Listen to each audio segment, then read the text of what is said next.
మనం వరి క్షేత్ర ప్రదర్శనలో ఉండడం జరిగింది.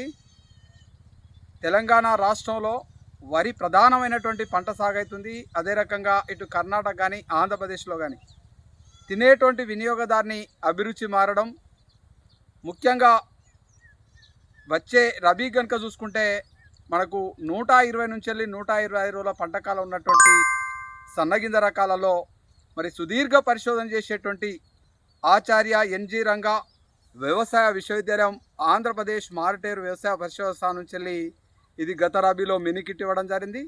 ఈ సంవత్సరం కూడా దాదాపుగా మనకు పిఆర్సి కింద విత్తనాలు కూడా ఇవ్వడం జరిగింది. ఇప్పుడు మనం చూస్తున్నటువంటిదే MTU 1426 అనేటువంటి రకం. దీని యొక్క గుణగణాలు కనుక చూసుకుంటే ఇది మనకు పేరెంటల్ కనుక చూసుకుంటే NLR 3449, MTU 1121 ఈ రెండింటిని సకరపరిస్తే వచ్చిందే మనకు MTU 1426 అనేటువంటి రకం. ఇది గింజ చూసుకుంటే మనకు RNR 1504A2, అదే రకంగా జై శ్రీరామ్కు మధ్యలో ఉండేటువంటి అవకాశం ఉన్నది.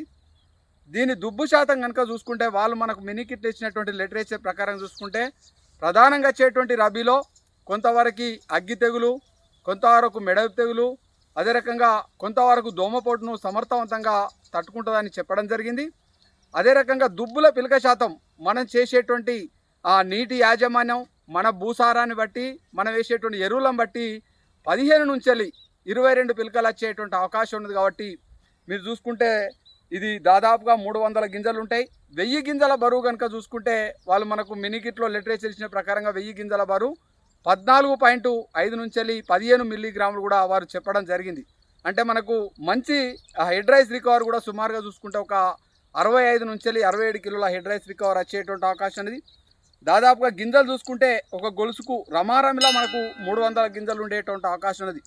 వచ్చే రబీలో కనుక మన తెలంగాణ ప్రాంతంలో ముఖ్యంగా మార్చి 2వ వారం తర్వాత ఏప్రిల్ 1st వీక్లా వడగళ్ల వాన వచ్చినప్పుడు రైతాంగం తీవ్రమైనటువంటి నష్టం వచ్చేటువంటి అవకాశం చాలా ప్రాంతాల్లో చూసినాం. కాబట్టి వాటికి ప్రత్యామ్నాయంగా ఇప్పుడు ఉన్నటువంటి రకాలు చలిని తట్టుకోకపోవడం, 135 రోజుల పంటకాలం ఉండడం, వాటికి ప్రత్యామ్నాయంగా కేవలం 120 నుంచి 125 రోజుల పంటకాలంలో మనం వేసుకునేటువంటి కొంతవరకు చలి కూడా తట్టుకొని సమర్థవంతంగా దిగుబడి ఇచ్చే రకంగా ఈ యొక్క ఆంధ్రప్రదేశ్ మారుటేరు పరిశోధన నుంచి ఈ రకాన్ని విడుదలకు సిద్ధంగా ఉన్నాయి. కాబట్టి ఏదైతే మీరు అతి సన్న గింజ రకాలు కావాలనుకుంటారో ఆ సన్న గింజ రకాల్లో ఈ యొక్క MTU 1426 అనేటువంటి రకాన్ని కనుక సాగు చేసుకుంటే మనకు మంచి దిగుబడి వచ్చేటువంటి అవకాశం ఉంది. అంటే మనం చేసేటువంటి వారు చెప్పినటువంటి యాజమాన్య పద్ధతులు కనుక చేస్తే ఒక హెక్టార్కు 6.5 నుంచి 7 టన్నులు, అంటే ఒక ఎకరానికి 45 బస్తాల నుంచి 50 బస్తాలు, అంటే మనం చేసేటువంటి నీటి యాజమాన్యం, సమగ్ర ఎరువుల యాజమాన్యం, సమగ్ర పురుగుల యాజమాన్యం,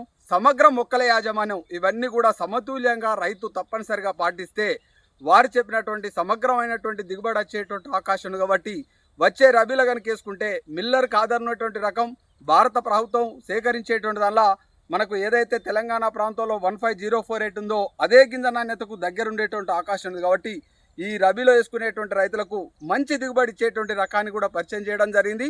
ఈ ఖరీఫ్లో మనం విత్తనోత్పత్తి కింద సాగు చేయడం జరిగింది. కాబట్టి ఖరీఫ్లో ఎక్కువ ఉండేటువంటి అవకాశం ఉంటుంది. రబీగా ముఖ్యంగా ఇది విత్తనం వాళ్ళు రబీలే సాగు చేయమన్నారు, కానీ మనం విత్తనం కొరకు సాగు చేసినాం. కాబట్టి ఈ రకం మీరు నేరుగా క్షేత్ర ప్రదర్శనకు వచ్చి మీ ప్రాంతంలో సాగు చేసుకునేటువంటి రైతులు చాలా రకాలు మనం అనుకున్నటువంటి 15048 కావచ్చు, 1638 కావచ్చు, 733 కాబట్టి వాటికి ప్రత్యామ్నాయంగా మీ ప్రాంతంలో కొద్ది మొత్తంలో సాగు చేసుకొని అటు తర్వాత మళ్ళీ బాగుంటే మనకు వచ్చే రబీ కూడా కొద్ది మొత్తంలో సాగు చేసుకొని బాగా ఉంటేనే ఈ యొక్క రకాన్ని సాగు చేసుకోవాలని పూర్తి సమాచారం కొరకు నేను మీకు అన్ని కూడా యూట్యూబ్లో చెప్పాను. కాబట్టి ఆ సమాచారం సేకరించుకొని మీ ప్రాంతంలో సాగు చేసుకోవాలని రైతాంగానికి అందరికి కూడా నమస్కారం తెలియజేస్తున్నాను.